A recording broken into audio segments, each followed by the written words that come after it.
আসসালামু আলাইকুম। আমি কানিজ ফাতেমা অর্দা। টাইপ 2 হচ্ছে বহু বচন, অর্থাৎ একের অধিক মানুষ, ঠিক আছে, বা বস্তু, প্রাণী, যে কোনো কিছু। তো প্রথম প্রশ্নটা কি, চলো দেখে আসি।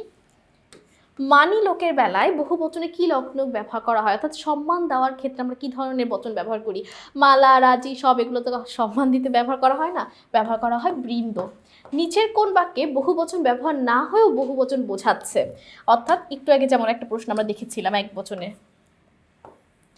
আর সেখানে আমি এই উদাহরণটা বলেছিলাম, মৌমাছি মৌচাক বানায়। তোমরা যদি একটু এখানে লক্ষ্য করো, একটা মৌমাছি কি কখনো মৌচাক বানাতে পারবে?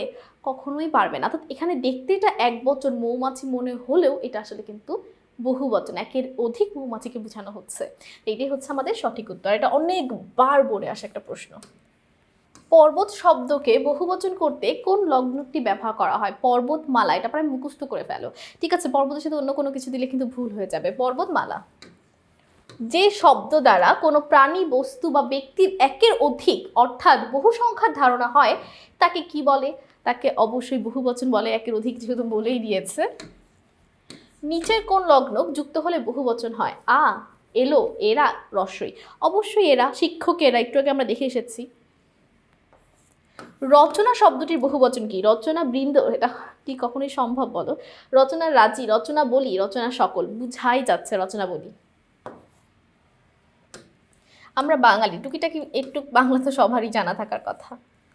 কোন বহুবচন বোধক শব্দগুলো বস্তুবাচক শব্দে ব্যবহার হয়, অর্থাৎ ব্যক্তিতে যাবে না, শুধুমাত্র বস্তুতে যাবে?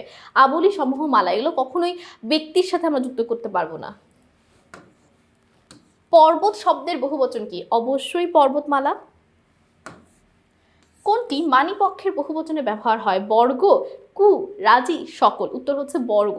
আমরা কিন্তু বর্গ দিয়ে যে ব্যক্তিবর্গ, ব্যক্তির সাথে ব্যবহার করি, আর মানুষকে আমরা সম্মানিত মনে করে থাকি অন্যান্য পশু পাখির চেয়ে, ঠিক আছে? তো সকলকে অসংখ্য ধন্যবাদ আমাদের সাথে এতক্ষণ এই পর্বটি করার জন্য। পরবর্তী অধ্যায়ে আমন্ত্রণ রইল। আসসালামু আলাইকুম, আল্লাহ হাফেজ।